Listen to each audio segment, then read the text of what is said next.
2022 was no doubt an expensive year to buy a new car, and it looks like 2023 is set to be more or less the same. Petrol prices may have eased a little, but there's still the issue of an increased ARF rate, and COE premiums are still going strong.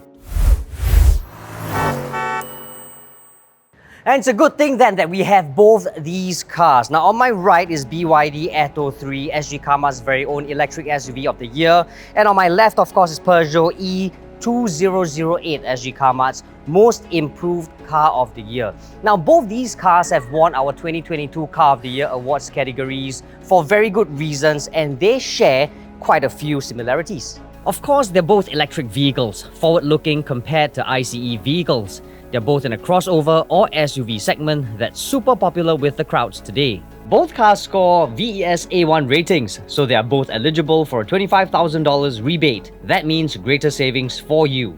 And both of these budget-friendly deals are packaged within the much sought-after crossover or SUV segment. But of course, being affordable and all-electric alone is not enough to win our Car of the Year award. So, let's take a closer look at what else has made these two cars stand out, shall we? The Peugeot 2008 was first unveiled at the 2013 Geneva Motor Show almost a decade ago. The design has come a long way since the first generation. In fact, put them side by side and you might not even be able to tell the difference. The lights are sharper, more defined. The silhouette is more angular, more modern. And of course, the front earns its lion stripes in the forms of lion claw headlights, a new Peugeot signature. And it's not just an exterior facelift. Enter the Peugeot 2008, and the cabin exemplifies why we think this car is a stellar pick.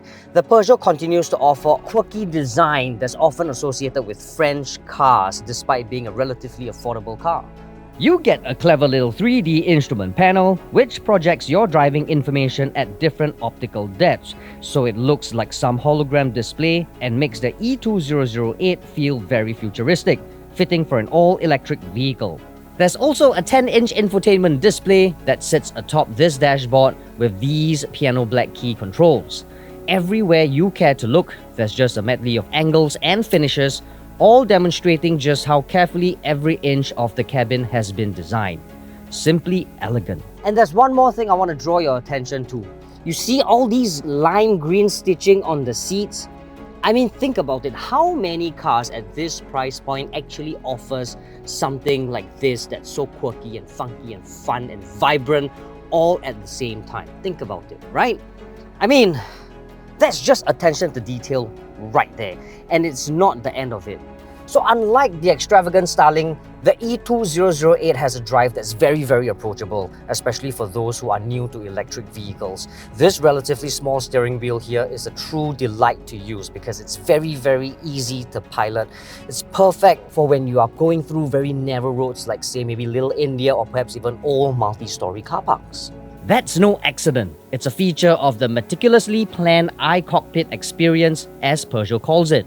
It has three essential components: a heads-up instrument panel, a large infotainment touchscreen, and the signature compact Peugeot steering wheel. All these components come together to deliver a uniquely Peugeot driving experience, whether navigating the city or cruising the highway.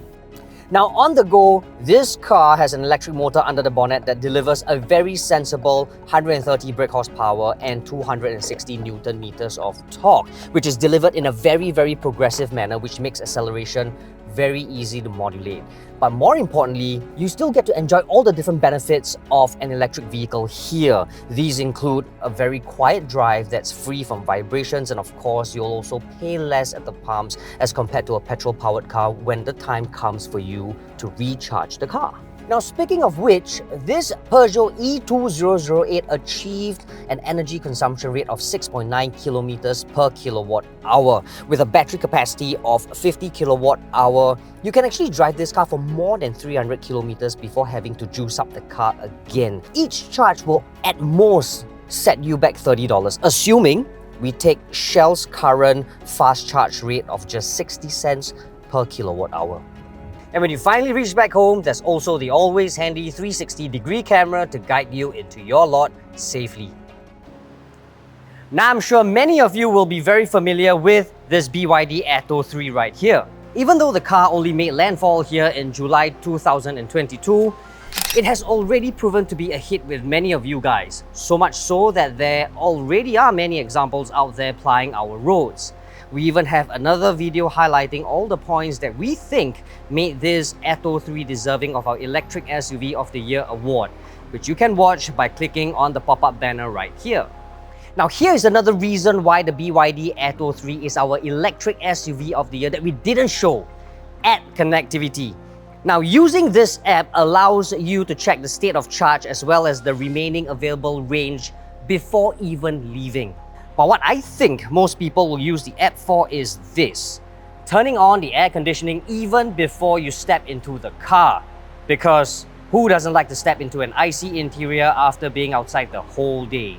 Now this 12.8-inch intelligent rotating infotainment display is probably the first thing that you'll notice when you step in. This display offers what you have easy access so that you can set up all your safety systems as you like them to be. Of course, you can also configure all your parking cameras just how you like them as well. Now, working within this display is BYD's D-Link operating system, which brings me to a new feature that I really like and I want to highlight. This operating system has been updated since January 2023, so that it now comes with an enhanced inbuilt navigation system, so you can see live traffic updates, and you can also now find the nearest charging station when you're out and about. Handy. Speaking of which, let's take the car for a quick drive, shall we? And just like the Peugeot e-2008, this Atto 3 is just as efficient because we managed to clock an energy consumption rate of about 6.8 kilometers per kilowatt hour when we tested this car in July last year. And with a 60.5 kilowatt hour battery, you can actually expect to drive this car for close to 400 kilometers between charges. And again, fast charging this battery will only set you back less than $36. But here's the thing, right? There is now a 100 kilowatt variant for the Atto 3, which is a great thing because not only does it qualify to be registered under the Cat A COE, the best part of all is that variant actually also comes with a 60.5 kilowatt hour battery, which means you can expect to drive further with every charge. Which is a great thing because not only is this Atto 3 comfortable, the light steering also makes it very easy to drive this car. And just like the Peugeot e-2008, the Atto 3's compact size makes it very maneuverable around tight spaces or when you are piloting the car around town, so you'll never have to feel intimidated at all. So our Electric SUV of the Year as well as our Most Improved Car of the Year. Now these two cars have been chosen because of their impressive ability to offer high value and quality drive, as well as being well suited to the Singaporeans who are looking to transit into electric power. But I'll say this, whichever you decide to choose, you'll still be a winner for sure.